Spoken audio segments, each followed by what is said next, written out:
एक बार फिर से अपनी पाठशाला में आपका स्वागत है। आज हम चैप्टर नंबर 4 रोजनामचा में क्वेश्चन नंबर 10 करेंगे, जहां हमें संपत्ति के व्यवहार करने हैं। नया टॉपिक है आपका, तो आपको केवल एक चीज याद रखनी है, जब भी आप माल के अलावा संपत्ति खरीदते हो तो संपत्ति खरीदते समय जो भी खर्च होगा उसको हम संपत्ति में ही प्लस करेंगे। आपको ये याद रखना है। क्या कहा मैंने आपको? अगर आप माल के अलावा संपत्ति खरीदते हो और संपत्ति खरीदते समय जो भी खर्च होता है हम संपत्ति के अंदर ही प्लस कर देंगे उस खर्च को। अलग से खर्च की एंट्री करनी नहीं है हमको जब भी संपत्ति खरीदेंगे तब। ठीक है, केवल आपको इतना याद रखना है जब भी आप संपत्ति के व्यवहार करोगे तब। सवाल में लिखा हुआ है श्री लक्ष्मण चंडेरा की बही में निम्नलिखित व्यवहारों का रोजनामचा लिखिए। तो आपको फॉर्मेट के ऊपर आपको हेडिंग लिखनी पड़ेगी, श्री लक्ष्मण चंडेरा की बही में रोजनामचा। यहाँ पे हमको तारीख नहीं दी गई, क्रम दिए गए, तो बस उसी प्रकार से हम लिखेंगे कॉलम में। पहला व्यवहार लिखा हुआ है, रुपए 20,000 का यंत्र चेक से खरीदा तथा स्थापना खर्च के रुपए 500 नकद चुकाए। दोनों व्यवहार अलग अलग है। सबसे पहले हम एक यंत्र खरीद रहे हैं चेक से। सबसे पहले आपको ये समझना है कि यंत्र का व्यवहार किस प्रकार का है। हम यहाँ पर यंत्र रोकड़ से खरीद रहे हैं क्योंकि हमने यहाँ पर चेक से रकम चुका दी है। दूसरा, हम स्थापना जो भी खर्च हुआ है उसका भी रोकड़ से चुका रहे हैं। सबसे पहले तो धंधा में क्या आ रहा है, यंत्र आ रहा है, और जैसा कि मैंने आपको कहा कि यंत्र खरीदते समय जो भी खर्च होगा उसको यंत्र के अंदर प्लस कर देंगे, यानी संपत्ति के अंदर हम प्लस कर देंगे। तो ये स्थापना खर्च कितना हुआ? 500 रुपए, और यंत्र एक्चुअल में था कितने का? 20,000 का। तो टोटल यंत्र कितने का बन गया? 20,500 का बन गया। ठीक है, एग्जाम्पल ले लेते हैं। मान लीजिए घर के लिए आपने एक फ्रिज खरीदा, फ्रिज था आपको 16,000 रुपए का, पर घर पे लाने तक का जिस टेम्पो में आप लाए होगे या जिस गाड़ी में आप लाए होगे उसका खर्च हो गया होगा कुछ 500 रुपए का। तो अगर आपको किसी को बताना हो कि आपको एक्चुअल में यानी सही में फ्रिज कितने का पड़ा है तो आप क्या बोलोगे? 16,500 का। ठीक है, इसी प्रकार अगर संपत्ति के व्यवहार आप कर रहे हो, संपत्ति के खर्च जो भी होगा संपत्ति के अंदर हम प्लस करके बताएंगे। ठीक है, रोजनामचा में यंत्र खाते उधार, हमने यंत्र चेक से खरीदा, इसका मतलब रकम हमने चेक से चुकाई है, बैंक खाते से। और जैसा कि मैंने आपको कहा कि लारी भाड़ा हमको अलग से नहीं लिखना है, बट लारी भाड़ा हमने चुकाया किसे? रोकड़ से, तो रोकड़ खाते जमा, क्योंकि हमारी रोकड़ जाएगी। ध्यान दीजिएगा, यंत्र के हमने चुकाया 20,000, लाड़ी भाड़ा हमने चुकाया 500 रुपए, यंत्र हमारा टोटल पड़ गया 20,500 रुपए का। इस प्रकार से एंट्री इजी थी, आपको समझ में आ गया होगा।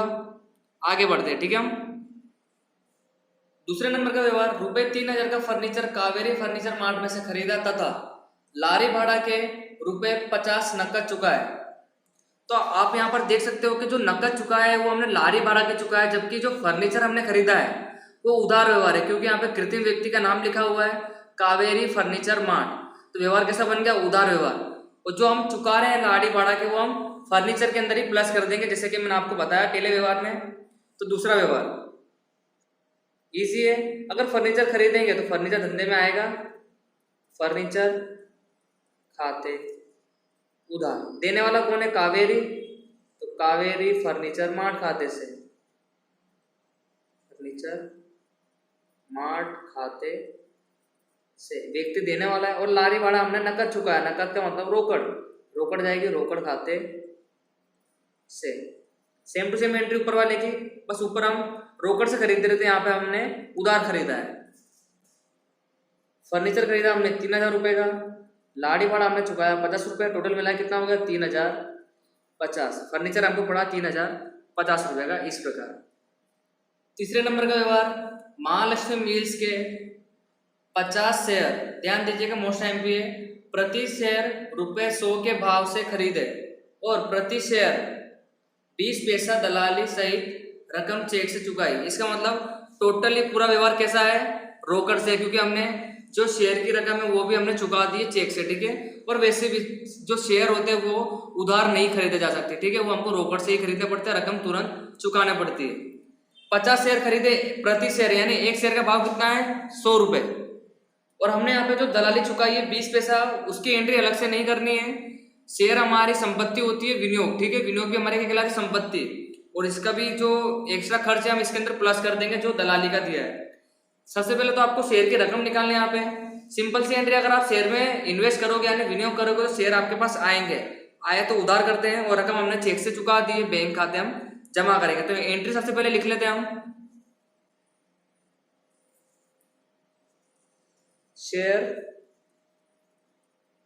विनियोग, ठीक है, हम विनियोग कर रहे हैं, खाते उधार, रकम चुका रहे चेक से, बैंक खाते से।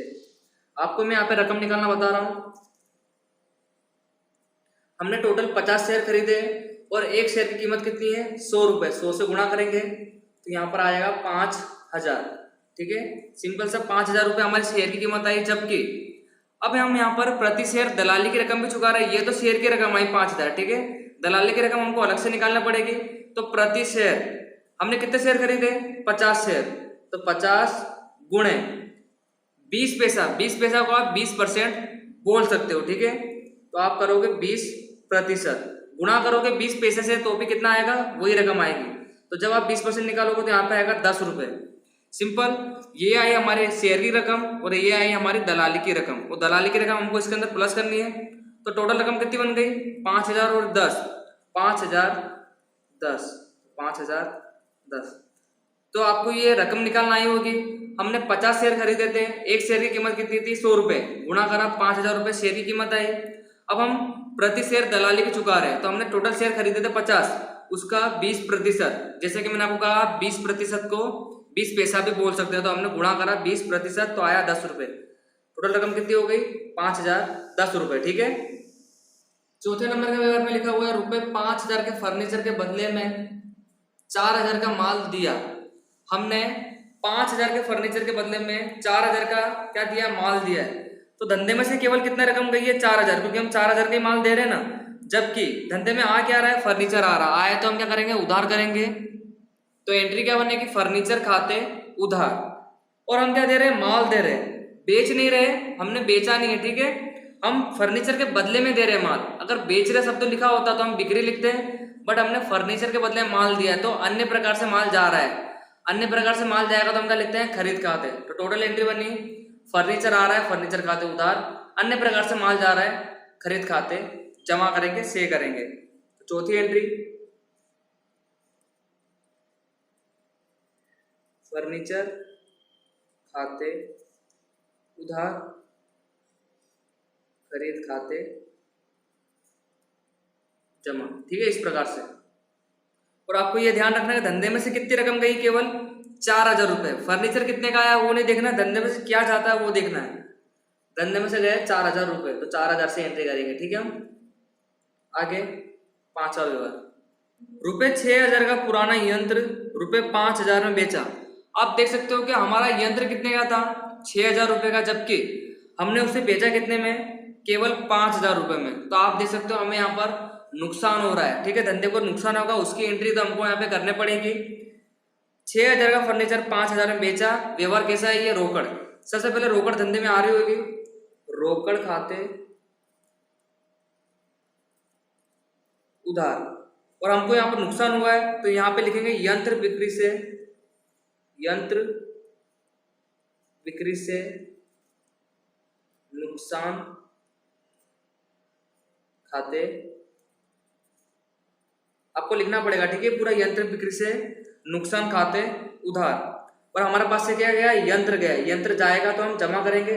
जैसे खरीदते तो आता है तो उधार करते हैं, और बेचेंगे तो जाएगा, जाए तो हम जमा करेंगे, यंत्र खाते से।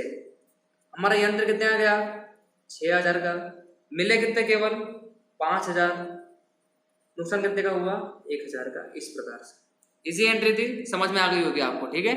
आगे बढ़ते हैं, लास्ट एंट्री, रुपए 50,000 में जमीन खरीदी और रुपए 2000 दस्तावेज तथा कानूनी खर्च हुआ, ठीक है। रकम नकद चुकाई, यहाँ पर लास्ट में ऐसा लिखा है कि रकम नकद चुकाई, इसका मतलब यहाँ पर पूरा व्यवहार कैसा बन जाता है, रोकड़ से।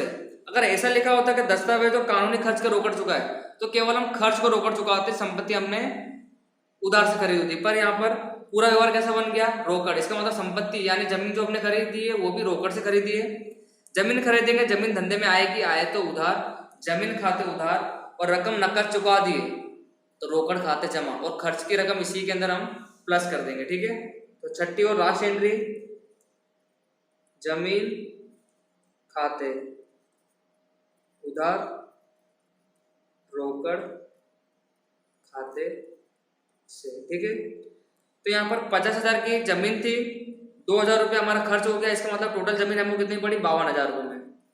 तो 52,000 से हम एंट्री करेंगे, ठीक है। तो आपको ये छठे नंबर का व्यवहार समझ में आया होगा। सवाल हमारा कंप्लीट हो चुका है, हम क्या करेंगे, टोटल कर लेंगे इसका। जब आप टोटल करोगे तो यहाँ पर 90,560, ठीक है। कुछ इस प्रकार से टोटल है, आप टोटल एक बार कर लीजिएगा, ठीक है, 90,560। तो आपको ये क्वेश्चन नंबर 10 अच्छी तरह समझ में आया होगा। फिर से मिलेंगे आपसे नेक्स्ट वीडियो में दूसरे क्वेश्चन के साथ। Thank you.